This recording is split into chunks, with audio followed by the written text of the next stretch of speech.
Hi guys, this is Sunita. Welcome to your class 11, English, chapter 3, part 4. So let us start, let us continue. Archaeology has changed substantially in the intervening decades. Means this is making intervening decades. This is making a common thing that in the past and in the present, this is a joining factor, focusing less on treasure and more on fascinating details of life. Here this department is focusing less on the treasure which they are getting, and they are focusing on fascinating means attractive details of life and intriguing mysteries which are unsolved. They are focusing on the mysteries more than the treasure. It also uses more sophisticated tools, means advanced tools, including medical technology in 19, and they are using for solving those unsolved mysteries. They are using medical facilities also. This archaeology department is using medical facilities also.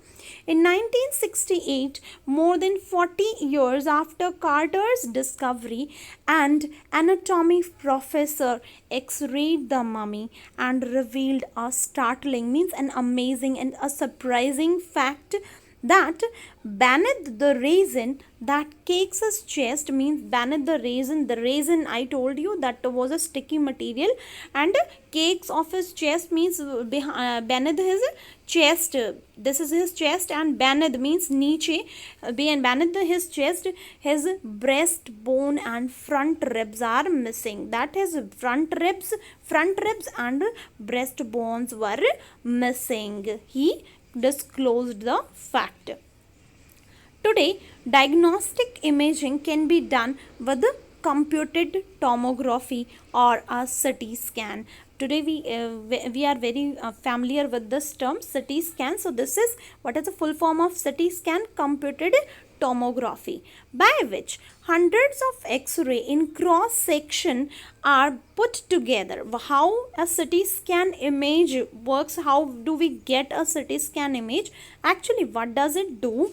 It assemble hundreds of X-rays of our body and put it together like slices of bread to create a three-dimension. You know about the three-dimensional images like a cube or cuboid. These are three-dimensional images. Those are cube and cuboids are solid three-dimensional images, but a CT scan machine creates a virtual three-dimensional image before us, which looks like a virtual body. Virtual means which is not real, an image, but it seems like a body. What more could a CT scan reveal of TUT than the X-ray? So, what could more be revealed? And could it answer two of the biggest questions? CT scan was done, but the question arises that after the CT scan even, was it possible to give the answer of the biggest question which are lingering about him still, which are hidden still, which are unsolved? How did he die? First question is that how did he die, and second question is how old was he at the time of death, his death, either 18 or 19. Still the mystery is with us.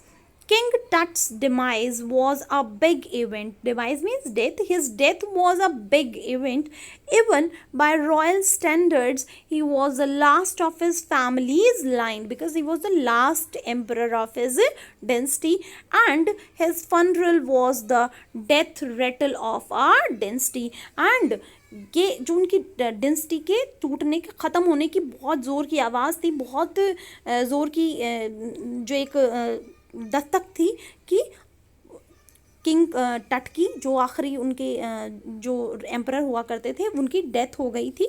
He was the last emperor of the density, but the particulars of his passing away and aftermath are unclear. But still, how did he pass away and what happened with him? It was still unclear. Amenhotep III Tut's father or grandfather, it is not clear whether he was a father of Tut or grandfather of Tut, was a powerful pharaoh who ruled for almost 4 decades at the height of the 18th dynasty's golden age. This period, the period of Amenhotep III, is considered as a golden period of this dynasty, and he ruled in Egypt for almost 4 decades. His son Amenhotep IV succeeded him and initiated one of the strangest period. Who initiated?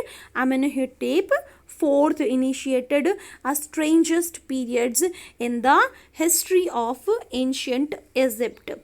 He started a strange period in history. The new pharaoh promoted the worship of Aten. Aten means the sun disk, the sun god. Changed his name to Akhenaten. He changed his name also, and he just started his name as Akhenaten, or what was the meaning of Akhenaten? Servant of the Aten, servant of the god sun, and moved the religious capital from the old city of Thebes. I showed you in the map where the Thebes was. From Thebes, it was a religious capital of Egypt.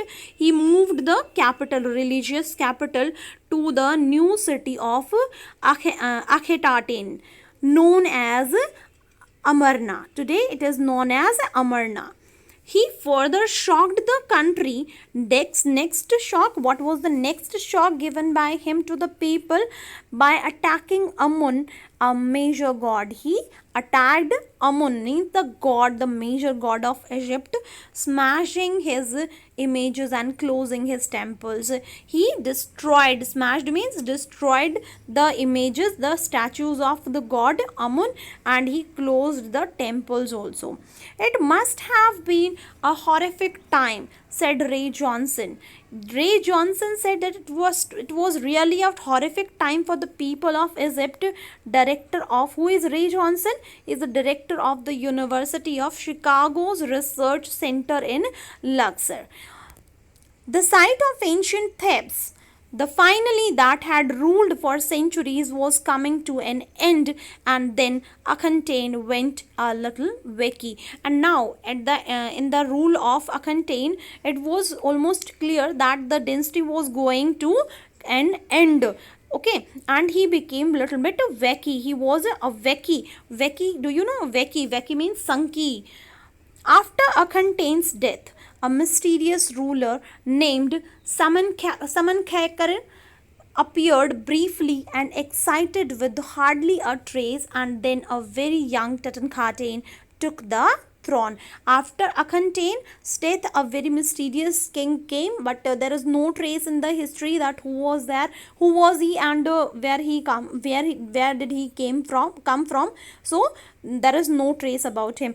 After him, Tutankhaten took the throne. He became the king. King Tut, as he is widely known today. Today he is widely known. Why he is widely known? Because of the treasure found in his tomb. He is one of the wealthiest mummies in the world. The boy king soon changed his name to Tutankhamun, and he was not happy with the name Tutankhaten because he did not believe in Aten god. So he changed his name Tutankhaten to Tutankhamun, living image of Amun. And what was the name of Tutankhamun? Living image of Amun. And oversaw a restoration of the old way. And this was a restoration, means this is again a changing period for Egypt. He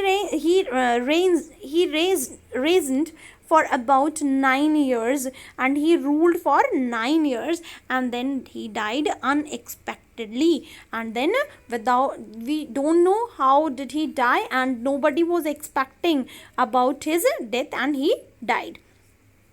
Regardless of his fame and the speculations about his fate, there was speculations in the idea.